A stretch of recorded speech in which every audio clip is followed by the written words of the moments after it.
Hello and welcome to Echoes of History. I am Old Norse specialist Dr. Jackson Crawford. After about a decade teaching Norse mythology, the Old Norse language, runes, and related subjects at universities like UCLA, I have been making YouTube videos as well as translating the original sources of Norse myth, like the Poetic Edda, into approachable modern English.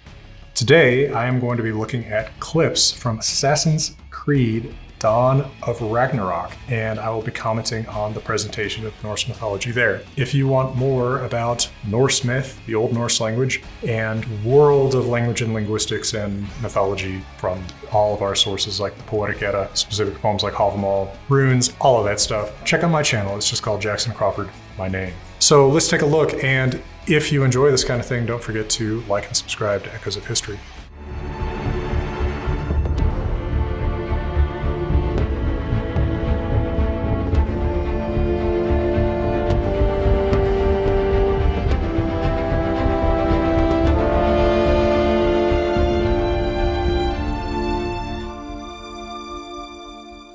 To start off with, I will say I really like the forest scenery. It reminds me of Norway or Sweden, so that's a nice touch.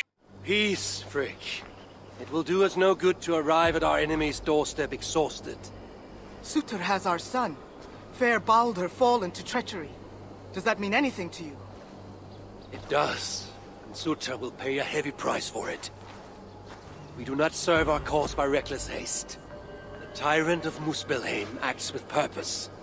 I would know the web he weaves before I'm caught in it.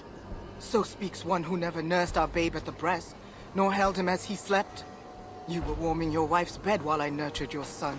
This is supposed to be Frigg. It's interesting that she refers to someone else as Odin's wife.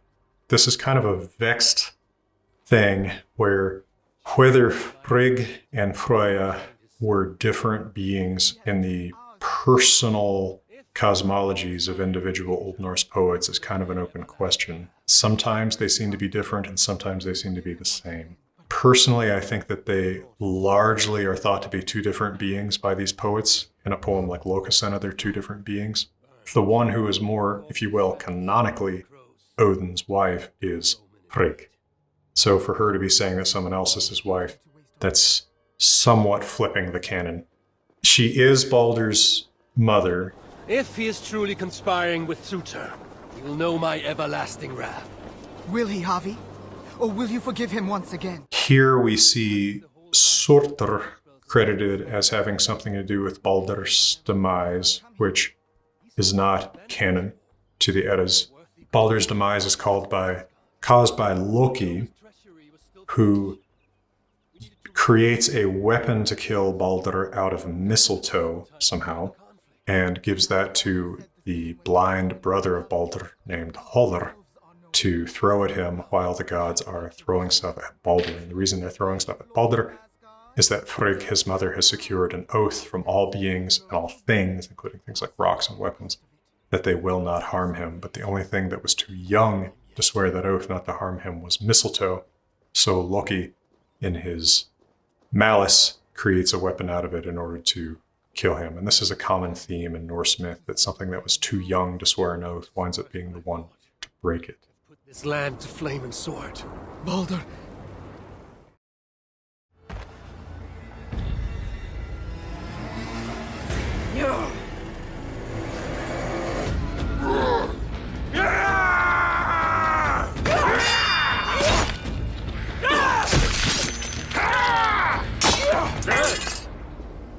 Use here of Muspel as a species, not really paralleled by anything in the Old Norse text. There's a place called Muspel or Muspelheim, which is the fiery realm at the beginning of creation, which is opposed to the watery cold realm on the other side of the primordial chaos. Now Surtr and other fire-associated enemies of the gods come from Muspelheim, but that's their place of origin, maybe their present-day residence. It's not a species in and of itself.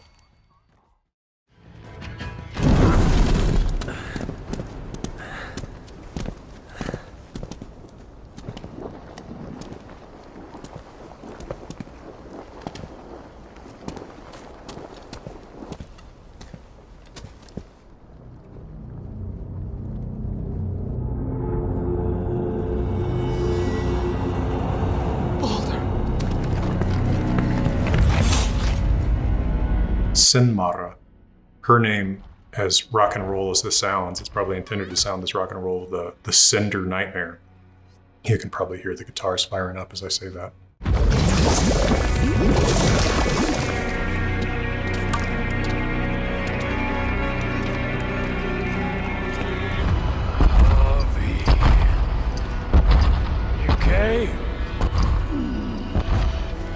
So Surtr is a fire-associated enemy of the gods. I don't believe that he's ever called anything, right? I don't think he's called a Jotun or quote-unquote giant. He might be, but he's not called anything in particular like a fire Jotun.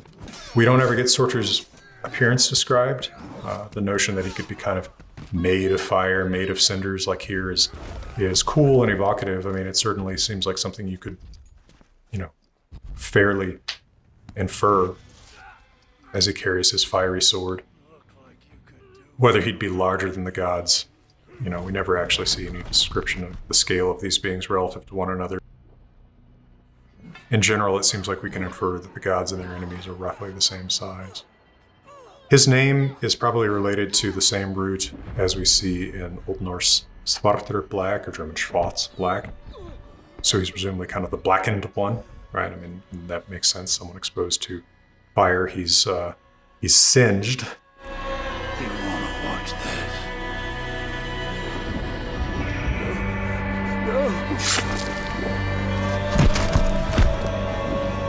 One thing that I will say, there is no canon death of Frigg. So to have Surtr and his minions, I suppose, from Muspelheim, killing her in front of Odin, not canon, not really based on anything in particular. By implication, Frigg dies at Ragnarok. You could blame that on Surtr's fire, but Odin dies before she does. Because in fact, one of the great emotional, weighty moments of Völuspá is that we hear the death of Baldur called the first sorrow of Frigg and the death of Odin called the second. So she outlives him. Okay, well, still not used to wearing this indoors.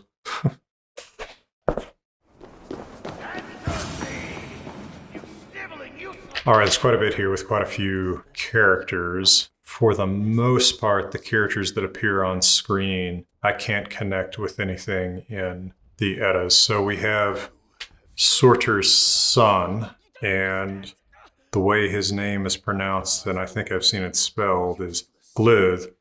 Now, Surtr doesn't have a son in the Eddas.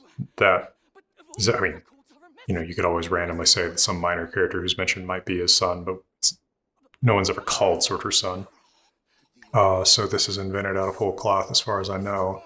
And Glod would be actually a woman's name that would mean glad, so that doesn't fit this character particularly well. But then it occurred to me, where are they getting this? And I realized that it's probably supposed to be Gloth with a long O, not the two dots over the O, but the acute accent over the O, and that means ember. The plural is glöðr, embers. So ember would be a cool name for a son of Surtr. That'd certainly fit. Einar. Sorry. I've only ever read about this in the ancient scriptures. I've never... This rock, or what have you, that the dwarf is looking at here has a bunch of stuff on it that I can imagine someone would look at and say, well, those are runes. But those are not runes. Those aren't letters in any runic alphabet. A lot of these angular sigils that you see on stuff that's supposed to be decorated to look, Norse, like the stuff on this door right now. That thing at the top is called the Eysa in modern Icelandic. It's actually early modern magical sigil from an early modern manuscript. In fact, it's from two early modern manuscripts. One isn't even all that early. It's from the 19th century. I doubt that a Viking would actually even know what those sigils were. They certainly don't spell anything in any language, and runes are an actual alphabet that you use to spell words in a language. Seeking a relic. It's somehow grown more wrinkly and ill-tempered since I last saw it. Fuck off. Looking for this. That's Ivaldi. Everybody tunes into this for more language pedantry, right? But One of the most consistent things about the Old Norse language is that the emphasis goes on the first syllable. So Ivaldi, not Ivaldi. And then something that gets mentioned in this campfire scene is Valkyrie, which is Old Norse Valkyria. Now the dwarf says something like Valkyrie, probably trying to make it sound more authentic somehow by making it sound different from the English. But in fact, Valkyria, emphasis strongly on the first syllable, just like Ivaldi. Now Ivaldi's sons are three dwarves who make treasures for the gods, according to both the poem Grimnismal and the Poetic Edda, and Skaldskaparmal, the second part of Snorri Sturluson's prose Edda. And it is the sons of Ivaldi who make, for example, Thor's hammer, Mjolnir. I think it's kind of fun that they decided not to make the dwarves just, J.R.R. Tolkien dwarves. They don't all look like Gimli. So that's at least a kind of a neat little different take, and I always appreciate it when people do something a little bit different. Speaking of which, Odin's appearance, again, I'm not quite sure if this is supposed to be canon Odin as such, or sort of like a manifestation of Odin, but Odin is described as looking old, and I don't really see Havi here as very old, maybe middle-aged. I also don't know about the head tattoo. It's very unlikely that Vikings had tattoos. The one source for the notion that Vikings have tattoos that actually comes from the Viking Age is the account of an Arabic-speaking traveler, Ahmed ibn Fadlan, who in the winter of 922, 923 encountered some Rus, which he said were tattooed down to their fingers, but the Rus are a cultural hodgepodge of Norse and Slavic, and it's hard to say where they might have picked up the custom of tattooing. It's never mentioned anywhere else in Old Norse sources, and in fact, we don't even know an Old Norse word for tattoo, which if they were doing it a lot, you would think they would have a word for. Even modern Icelandic, which makes up words for everything, tends to use the word tattoo, or sometimes hudflor, like skin, flower decoration.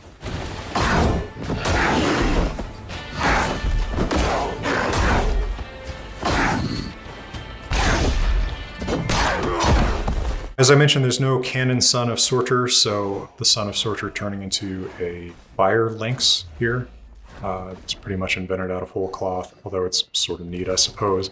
Fun little fact, I've mentioned many a time and many a place, and it'll come up again in these comments, that the aurora is never mentioned in Norse mythology, which may seem strange to people because we think of that as something kind of mysterious and mythological and associated with Scandinavia, but never is. And another thing that's never mentioned to my recollection are lynxes. You would think that lynxes would come up time to time. Now, Freya does have a chariot that's pulled by cats, but the word used is domestic cat, so some modern artists depict them as lynxes. What did you do to my son? None shall survive. One other comment on this, it seems like when the beings like Surtr and beings associated with him get injured or something, I see a rune that appears above them, the thorn rune. So that's a vertical stave and then a triangle that comes off the middle of it. That's the rune for the sound th, like in the word like thorn. Now its name before the conversion was Thors, which means enemy of the gods. There's a little rune showing up above his head.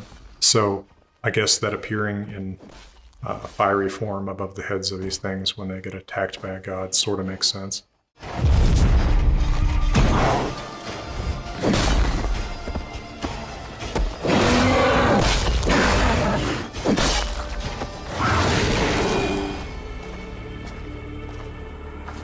It's worth noting that I don't really know much about the mechanics of gameplay here. I have not played a video game since 2002. Bastard almost ate me once. Are you lost, Vesir? That depends. I'm looking for someone. I was told I might find her here. Maybe you know her. Muspel, around your age. Goes by Eysa. So this is another place where we have a character made up out of whole cloth. Just as there's not a son of Surtr mentioned, there's not a daughter. So Eysa is kind of coming out of nowhere as far as I'm aware. Now, this depiction of Muspelheim, as I assume this is supposed to be, seems, perfectly evocative to me. A world of fire, lava, kind of evokes certainly scenes that one might see in Iceland, although I don't know. You usually see fire pouring down cliff sides the same way in Iceland. I've certainly seen lava in pools like this there. What squabble had you trading blows with my father? Now, once again, he uses Muspel as a term for like a type of being here, and that is not something we ever see in our Norse sources. It's still not super clear what type of being Surtr is, other than kind of broadly, Jotnar, Thorsar, these terms that are used for enemies of the gods. How he's related to other beings is hard to say. Papa would sooner see me dead than give in to your demands. If you want your son back, you will need something. People from Muspelheim are like him, may be called Muspelsmeger, sons of Muspel.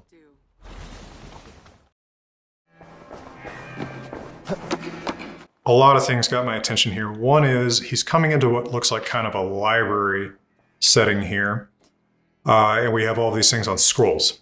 Now, that is kind of an anachronism, right? Because in fact, the writing on, well, it's not even paper, but rather vellum, right? Sheepskin, calfskin, is something that comes in with the use of the Roman alphabet following the conversion to Christianity. We do not have runic texts from the pre-Christian period that are in scrolls. And in fact, scrolls aren't really something we see in the Norse world anyway. They convert pretty quickly to just books. Runes are written on things like stone, leather, bark, weapons, stuff like that. We don't get these long connected texts that we associate with books today. So that also kind of gives the lie to something one of the dwarves said in one of the earlier clips about the sacred quote-unquote scriptures. Poems like the Eddas are only written down by Christians who are members of a society that are starting to forget them. They're orally transmitted in this society, not in writing. Whose quarters are these? His name is Kalder, an adept in magic. Or Seidr, as you Asgardians sometimes call it. This place is where he practices it. Whatever he's doing, it is not Seidr. At least not as I know it. Now, there's a lot of talk about magic here, and one word that comes up very prominently in this discussion between Havi and Eysa is Seidr. Now, it's a little unclear what exactly Seidr is, but it's some special kind of magic that it is not good for a male figure to practice. It may be practiced by women a little bit more morally neutrally, but it's still not like a good word for magic. It is similar in tone to a word like witchcraft or sorcery, right? If I tell you that somebody practices sorcery, that doesn't necessarily sound morally neutral. Whereas they do have words that sound a little bit more morally neutral, right? Baldur is a pretty neutral word for magic. Now, I'm not sure what kind of Seidr is being practiced here, but it may have something to do with this ball thing that we're about to see that apparently captures the soul or the hugr. So let's talk a little bit about these words. They keep saying salakar. I think I'm hearing that right. And I am not quite sure what they are going for with that. That's not in itself an attested Old Norse word. Now, he's got this ball that also says salakar in it. And interestingly, that word or two words, is written in Younger Futhark, which is in fact the correct non-anachronistic runic alphabet for the Old Norse period. Most of the runes that we see in this game or anywhere on the internet or whatever are Elder Futhark, which is actually a much older alphabet than the Old Norse period. It wrote a language that's would not have been familiar to a Viking. But I'm just not sure what Salakar is supposed to be. Sola mean soul, but these words are actually borrowed from Old English. They actually come in with the Christian period. So it's not something that I would associate with the Vikings or the Norse gods.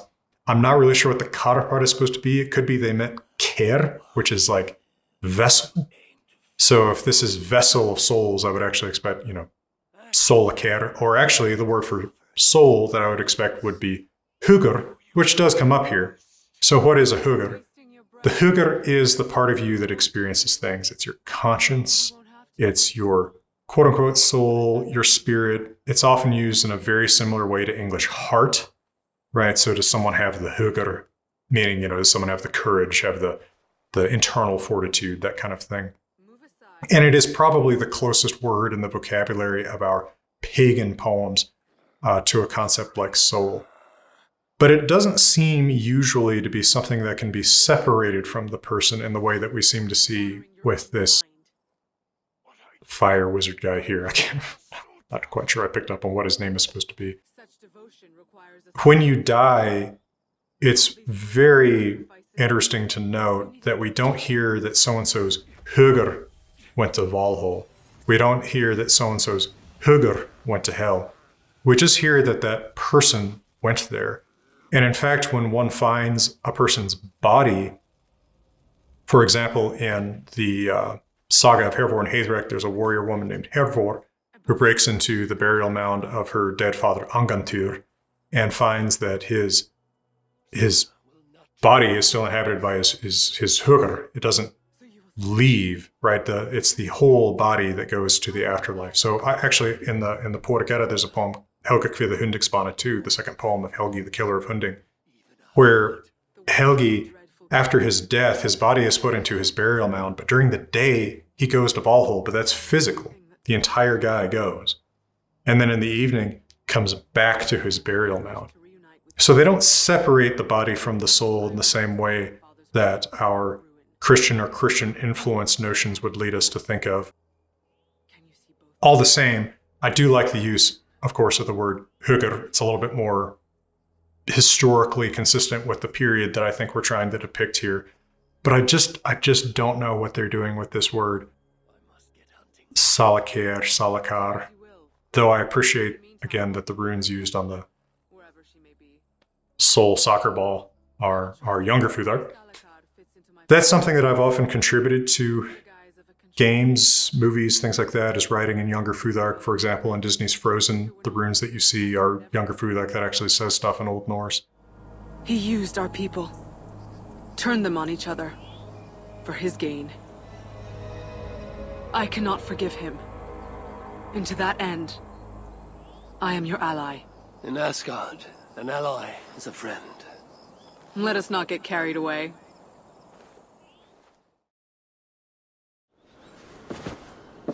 By Ymir, is that a Salakar? I never knew they actually existed. I know all the sagas of your people, yet I've never heard I never said my people. You mean the Light Elves?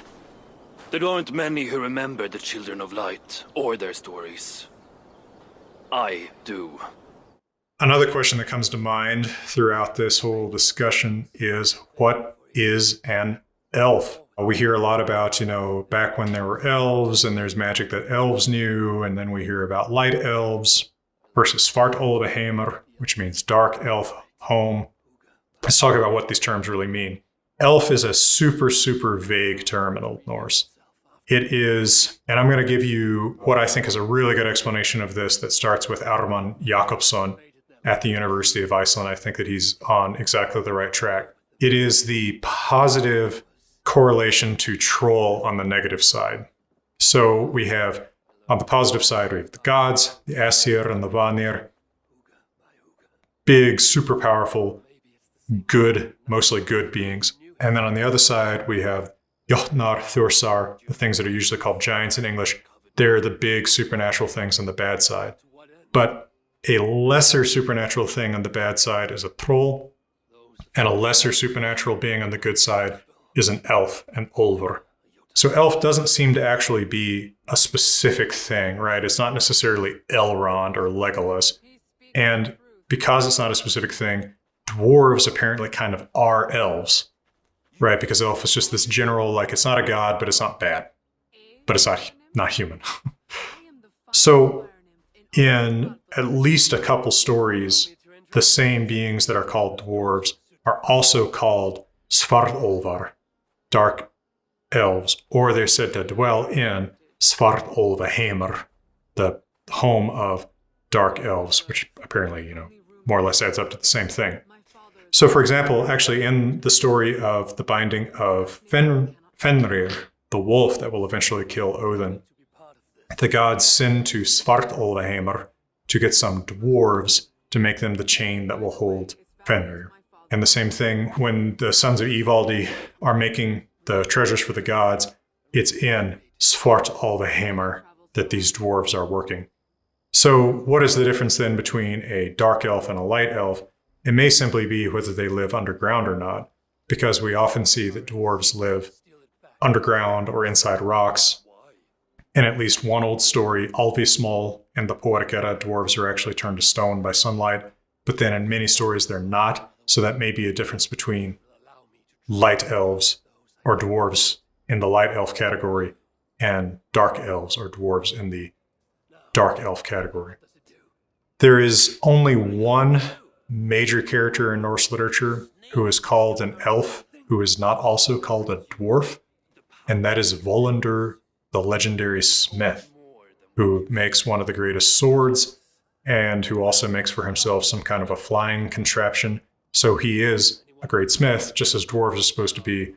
I really do think that dwarf and elf are nearly interchangeable, except that dwarf is kind of a subset of the class of things that could be called elves. Okay, all that being said, where are things like Alfheimr, Svartalfaheimr, right, elf home, dark elf home? Really, really unclear. Dark elf home, again, because it may mean that these are the ones who live underground, maybe somewhere adjacent to hell.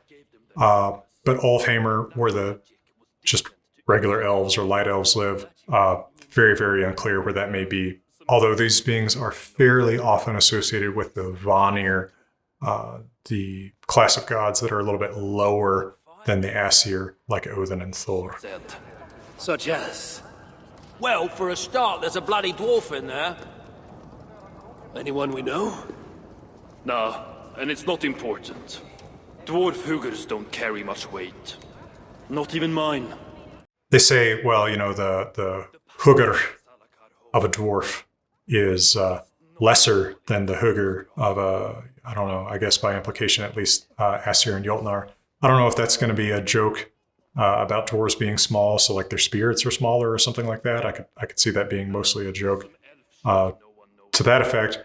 But in fact, dwarves are pretty often pretty like regular characters in these stories, right? They aren't always just the smiths, right? Yes, they often make stuff for the humans and the gods, but sometimes they participate in stories much more fully. For example, in the material about the Volsungs heroes, the greatest hero of all time, Sigurður, is fostered by a dwarf named Regin. So I don't know that his hugger would be any lesser than the humans or gods or Jotuns. They're just as full characters here. Now we see Odin is associated with a raven that's flying around in this scene. Of course, Odin has two ravens, Hugin and Munin, often translated thought and memory. But you may notice that that word Hugin contains within it that same word, Hugr, right? He's effectively the thought, the consciousness, the mind.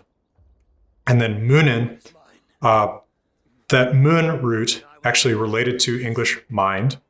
In Old Norse, this becomes especially associated with memory, but early on, it's also just another word for any mental process, right?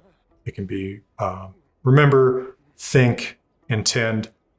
This root is actually multivalent, just as it is in the oldest Germanic language that we have any records of, Gothic. So his ravens are probably originally basically like thought and thought, right? Thought and mind. But certainly later Old Norse poets understand them as thought and memory, so that even a poem from the end of the Viking Age, like Grimnismal in the Poetic Edda, where Odin talks about his ravens, he says that thought and memory fly the whole world over every day. I fear greatly that Hugin, thought, will not return, but I fear more for Munin, memory, which I've always thought sounded like the lament of an old man who's afraid of losing his memory. And of course that ties into Odin being actually presented as pretty old, again, unlike the way he looks here. So first off, I'll start with just an observation about video games in general. Since, again, I haven't really played them since 2002, it is amazing to me the degree to which in the last couple decades video games have become movies, right? Cinematic.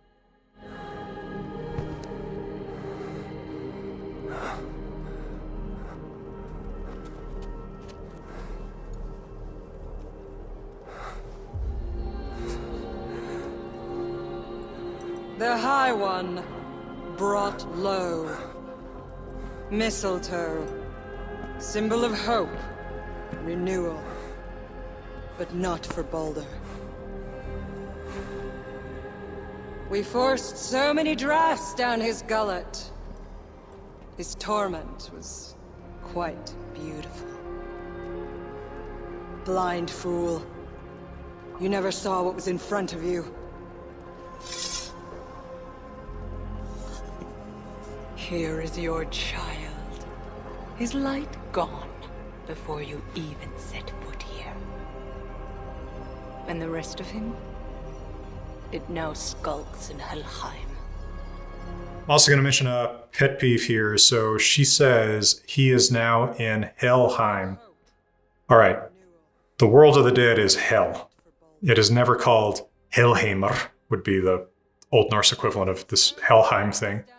I think that part of why people like to say that sort of thing today is because they're trying to make this 9 worlds thing happen, and they want all of their names to end in Gardr or Heimer or Gard or Heim, I guess, in sort of English versions. But hell is just called hell, right? It's just like English, except that it is one L. Originally, that word just means the covered, and presumably the grave itself is hell. I mentioned a story where the warrior woman Hervor confronts her dead father in his grave, and he mentioned several times in the poem that they exchanged there that he is in hell. He's looking out of the gates of hell. His daughter has stepped into hell. So as soon as you are in a place where the dead are, you are in hell.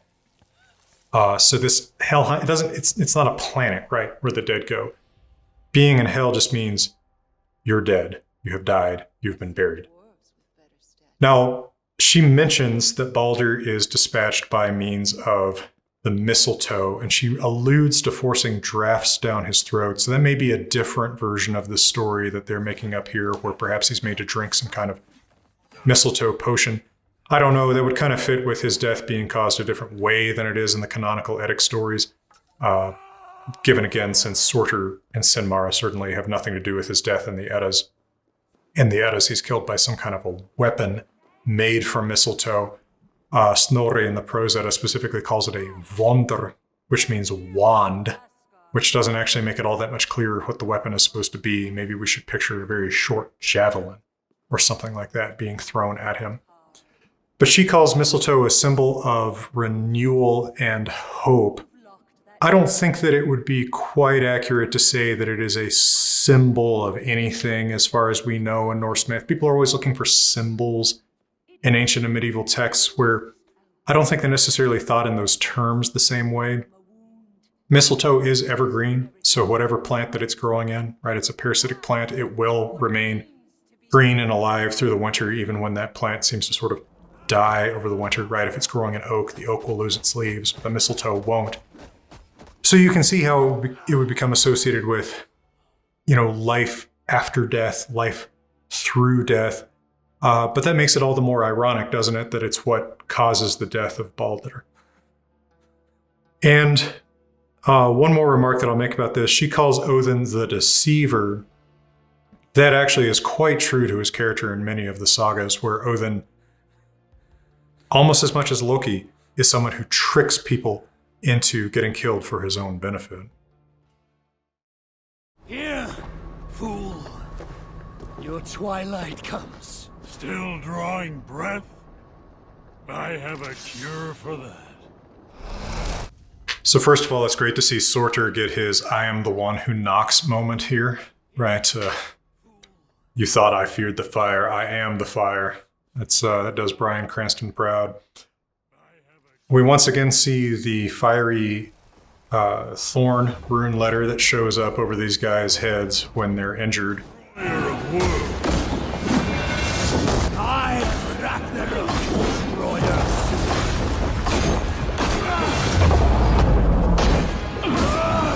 But one thing that came to mind watching this clip is something else about Surtr's name that I didn't mention before. I sure hope you folks like comments on people's names. Most men's names, and a lot of women's names too in Old Norse, end in an R that we usually remove when we translate into English or other modern languages. So for example, the hero Surtr, in modern translation, you're going to see him called Sigurd or Sigurd.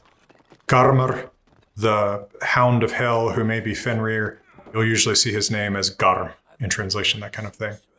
Surtr, that R you would think would be removed by the same process, but no one ever seems to remove, everybody seems to call him Surtr instead of Sort, but by consistency, we would expect it to be just Sort. The one name that is an exception to this is Baldur. So in most of these names, the R is actually just a grammatical ending, right? It just shows that that's the subject of a sentence, but Baldur, that R is part of the root. It's there no matter what. So Surtr fights, but this is Sort's sword, right? The R is removed.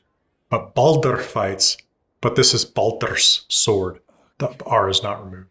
So kind of a pedantic point, but I've always wondered why people don't take the R off of Surtr. Maybe it's just because it somehow sounds better as a two-syllable word than a one. I really have no idea. Another comment on this, or that this section brought to mind for me, is Odin's eye. I don't know if these games ever address why he's missing his eye or which eye it is, but in fact we never get any kind of hint about which eye Odin is missing. He has given up his eye because it was required as a pledge in order for him to get a drink from Mimisbrunner, the well of Mimir, which is one of the wells at the roots of Yggdrasil, the tree. That well, when you drink from it, makes you into either a wise man or a learned man, is one way this is phrased in the prose edda. So of course, Odin is always obsessively seeking knowledge. He's always obsessively trying to prevent Ragnarok. And so seeking knowledge that might help him do that is why he was willing to give up an eye to drink from the well. That would make him even more learned. To harness the power of the light. The power of my son!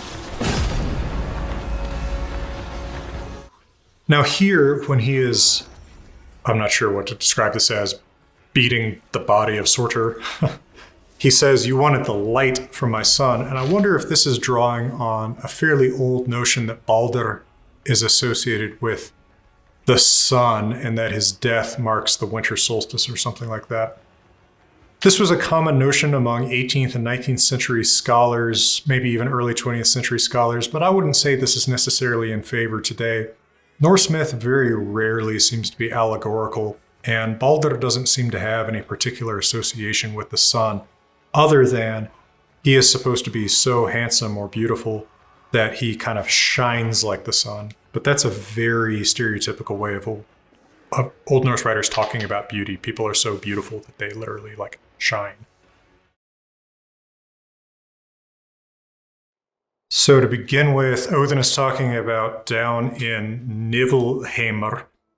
So how is that related to hell?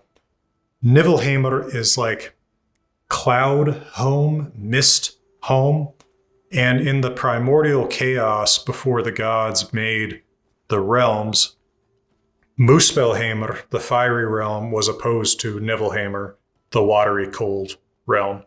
And life and the realms that we inhabit took shape between them. It appears that hell, the realm where the dead go now, is located in what used to be Niflheimr, so that to an extent, the terms appear to be kind of mutually interchangeable, and I think that's kind of how it's being used here. Here we see him talking to one of his ravens, which I guess the ravens have tattoos too here. And I think this one is Munin, and he talks to him as if Munin contains his own memory. That may actually be a late Viking Age understanding of how these ravens worked. I've cited the quote where Odin says that he fears that Hugin thought won't return, but he fears more from Munin memory, apparently indicating these ravens really do kind of embody these characteristics of him while they're flying around. And then they come back in the evening, perhaps returning his thought and memory to him, amplified by whatever they've learned during the day. Now, the way the realms are set up in this scene, I think is refreshingly different from how we normally see the stuff depicted. You know, I get pretty tired of depictions of Osgarther and Midgarther and Hell as being like different planets. This all seems like one planet where Osgarther is higher than Hell, and that seems about right. However exactly that relationship should be understood, Osgarther is somewhere above us, Hell is somewhere below us. I don't know if there's a canon source for the Hell diving board exactly, but it certainly makes for a dramatic and unique way to access that realm that doesn't involve, you know, spaceships and wormholes and stuff like that, like a lot of modern interpretations have. Now, what is Hell like? It seems to be actually kind of just a mirror of the living. So we hear about people eating in Hell, people drink in Hell, people sleep in Hell. It really seems to be that they're just doing all these things somewhere we can't see them, namely under us where we've buried them. Now Hell, the being, tells Odin, "You gave me this realm and you sent me the dishonored and other undesirable dead." It's not necessarily the undesirable dead. Probably the original concept was that everyone is in Hell. Compare again the story where Hervor meets her father, a great hero who died in battle, in his grave, which he refers to as Hell. Valhall, the hall where men who die in battle go to feast with Odin, is probably a somewhat later developed idea, and certainly fits with the character of Odin, where he wants to gather up this awesome army that he can use to confront his enemies like Fenrir at the end at Ragnarok. But may not be such an original idea. By the way, the runes there on the door are Elder Futhark runes. I don't see they spell anything, but that's anachronistic, right? These are runes that actually belong to a time before the Viking Age and were used for a language much earlier than Old Norse, actually more different from Old Norse than Old Norse is from a modern language like Swedish or Danish. But anyway, Hel is a daughter of Loki, and she is actually the sister of Fenrir, the wolf who will kill Odin, and of Jormungandr, the serpent that encircles Midgarthr, the realm where humans live, and who will kill and be killed by Thor at Ragnarok.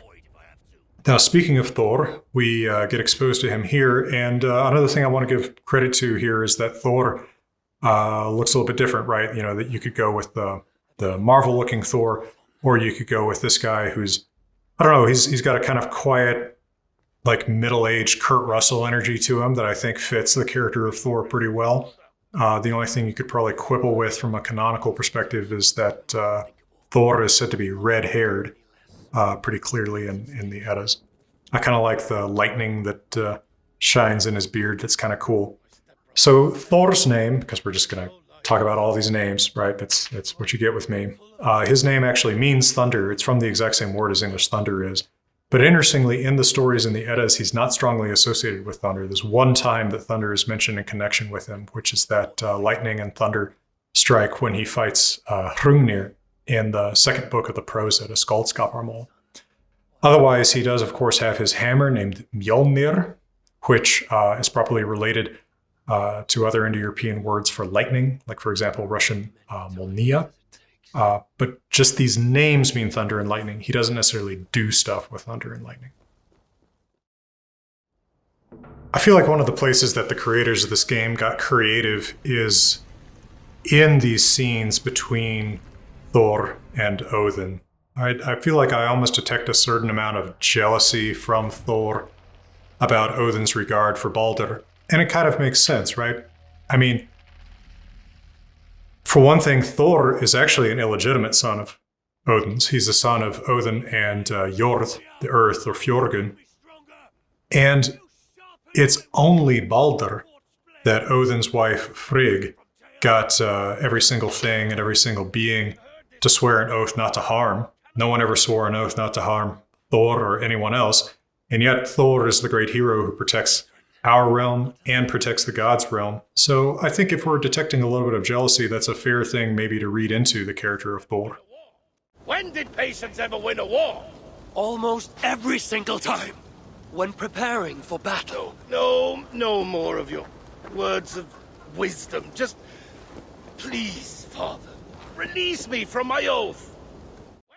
Now, the impatience that's attributed to Thor here, I don't know if that's quite as canonical. Thor he's not as wise as Odin, but that's not necessarily presented as a bad thing, even by Odin. So in Havamal, Odin says in 3 different stanzas, you don't want to be too wise, even though the poem is about being wise, because if you're wise, you won't be happy, right? And Thor is definitely a more cheerful figure than Odin, and one who's a little bit more ready to just, do what's right without maybe thinking about it constantly. He's also someone who's less willing to sacrifice other people for his own good, and certainly, as this scene relates, less willing to break an oath, because elsewhere in Havamal, Odin in fact mentions an oath that he swore, and he says, I think Odin swore an oath to them, but who can trust Odin? Probably not anyone, but we can trust Thor.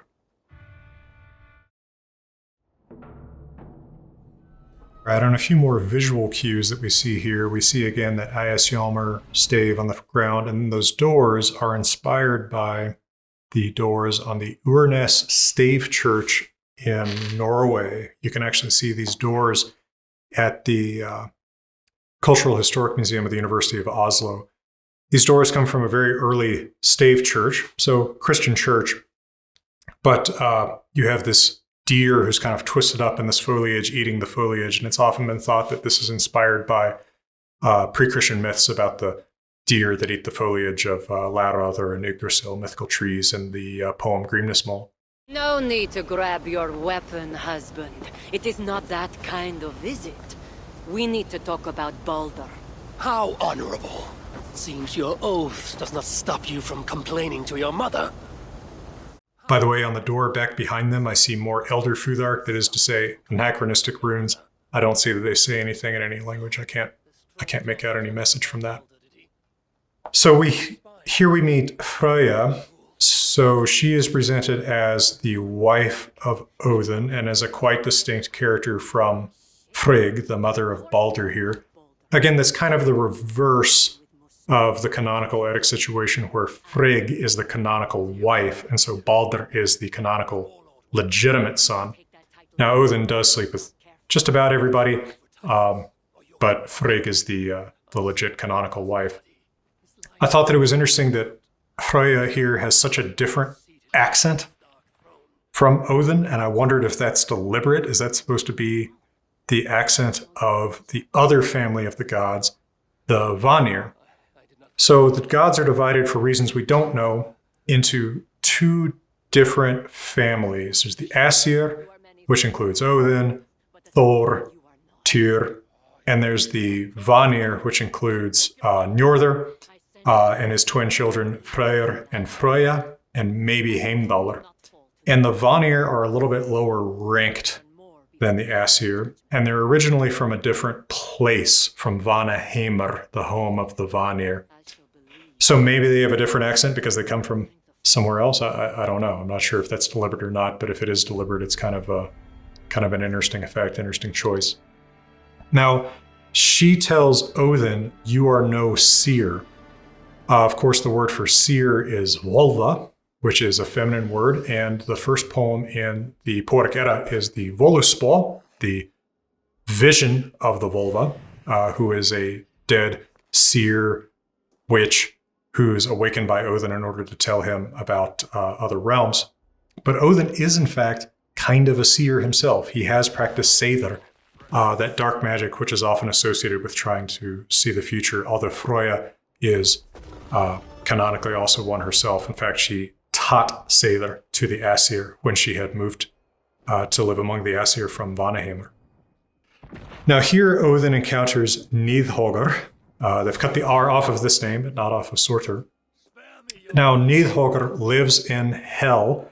If anyone lives in hell, I guess it's kind of an open question because it's the realm of the dead. He inhabits hell, and he chews at the root of the tree Yggdrasil that is in hell. Now, I don't know that he has any sort of canonical breath weapon like he does here. Norse dragons tend to spit poison rather than fire, so I guess this sort of poisonous breath may be an allusion to that. He does have wings, which is an unusual characteristic for Norse dragons. He's the only one in the pre-Christian mythos that I can think of that flies. Canonically, he has corpses in his wings. Ber seri fjodrum Nidhogr noi, we hear at the end of Olaspa. Nidhogr carries corpses in his feathers. But Odin doesn't kill Nidhogr in our Eddic sources. In fact, Nidhogr will survive Ragnarok. So after the gods die at Ragnarok, a few of the, maybe we could say, better, lesser gods will actually come back after the catastrophic demise of the gods. And that will include Baldur. Baldur will return to rule in the world after Ragnarok, together with Hother, his blind brother, who was misled into killing him, together with two sons of Thor, together with a very shadowy figure, Honir, and they will kind of reestablish order in the time that's coming after Ragnarok. But in the haunting final stanza of Völuspá, the Volva's vision, in which she sees everything from creation through Ragnarok, she also says that Nidhogr survives Ragnarok. And so evil will also persist in the next age as well. Now here we see Freya engaging in some kind of seer's trance, oracular trance or something like that. She's surrounded by some runes. These are younger Futhark Old Norse runes, although I can't see what they're supposed to say. Almost looks like it says bar, or rob, bar, something along those lines. I'm not sure what it's intended to say, if it's intended to say anything in any particular language. I thought that it was interesting that Freya seems to be portrayed as older than Odin, and I was trying to think if there was some kind of a potential illusion that could be made there, like are the Vanir supposed to be somehow older than the Aesir?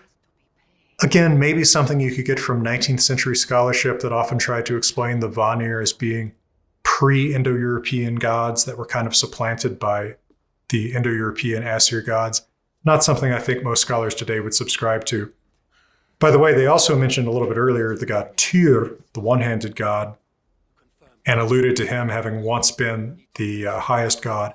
That's another one of those very old-fashioned speculations. It's really just based on the fact that, interestingly enough, if you go through the Indo-European roots, Tyr's name is cognate with Zeus. So he might once have been a higher god, but in the Eddas, he's a very minor figure, except for his losing his hand to Fenrir.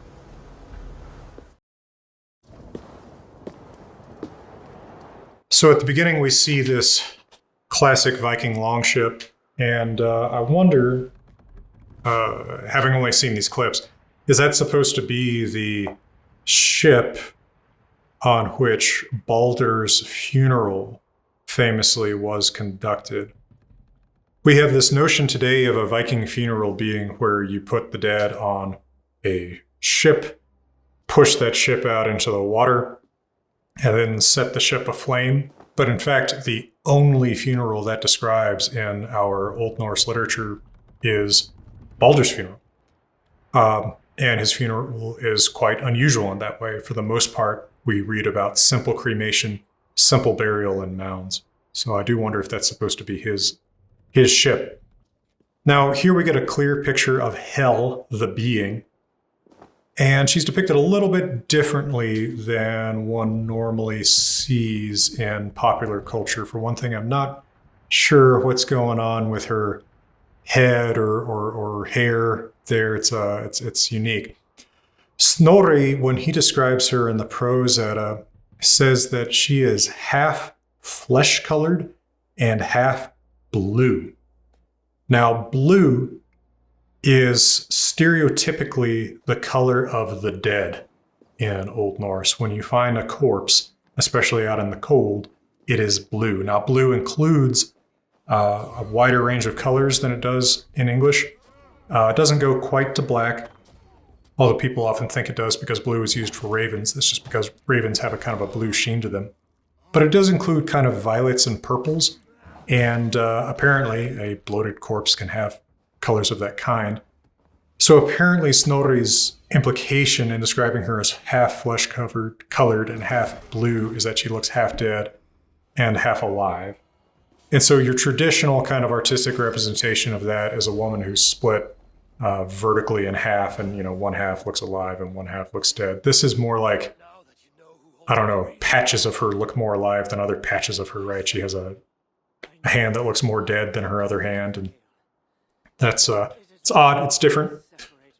Now, she asks Odin if this place looks familiar, and of course there may be an internal game story reason for that, but I wonder if that's an allusion to when this would have been, again, the primordial realm, Niflheimr, the cold opposite to the hot, fiery Muspelheim, which Odin would have assigned her to be the realm where she would keep the dead. He planned everything, but left the execution to me. My only concession was not killing you. But why would you help him? What do you stand to gain? Is it so hard to believe that one who has seen so much death could be drawn to the light? I need to hear this from his lips. That can be arranged. We then get him meeting Baldur in Baldur's own realm, and I'm not really sure what Baldur's own realm is supposed to be here. We see Odin wading through some water, and there are some very ancient sources that imply that there may be a kind of watery border to hell. For example, there's the river of hell, Gjol. Heimdallr's horn that he'll blow to announce Ragnarok is in fact Gjallar horn, the horn of that river. But where is this supposed to be? I don't know. If Baldur's not dead, then I'm not sure that he's in hell, and I'm just not quite sure what this spot is supposed to be. Also, I thought it was kind of funny that everybody's got all these elaborate costumes, and Baldur is here wearing like a wool t-shirt. That made me chuckle a tiny bit.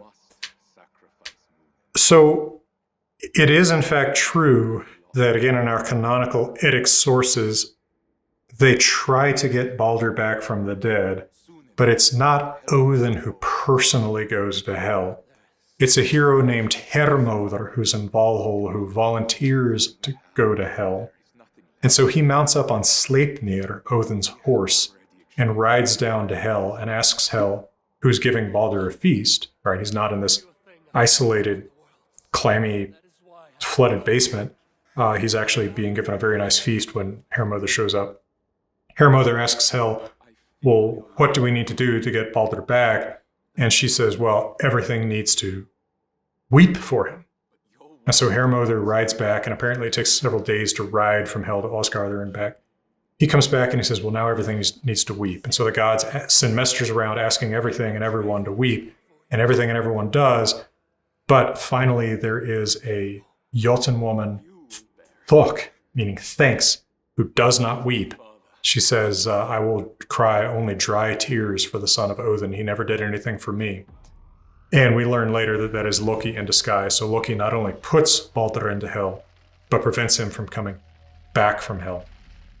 And I will gift you a new raven, Sunin, to help you look forward.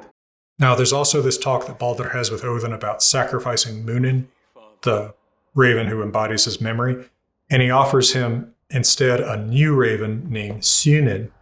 Now, Sunin means vision, sight. And in fact, I remember talking about naming a raven Sunin for the original Assassin's Creed Valhalla, because I think that raven shows up with the hero of that story, Eivor. So I don't know what the continuity is between those things, but I was there when that raven was named, I guess. And it's meant to be parallel to, Hugin and Munin. The thought and the memory Sunin is the sight, the vision. I think originally because that raven was the way that you would see the rest of the game board. Now, Odin comes back here in Oscar there, which looks quite different, right? It seems like we have traces of the god's enemies here. Odin seems to have forgotten some things. Thor seems to be on the verge of telling him something. Not quite sure what all of this is about, but of course, as already explained, we're going in some really fanciful directions that are really, really different from the Norse story of the death of Baldur and the Norse story of Ragnarok. In the Eddas, the death of Baldur does not seem to immediately precede Ragnarok. There's a long period after Baldur's death when the gods are in mourning for Baldur, but they pretty much in the mythic present, Baldur is already dead, and Ragnarok remains kind of forever in the mythic future.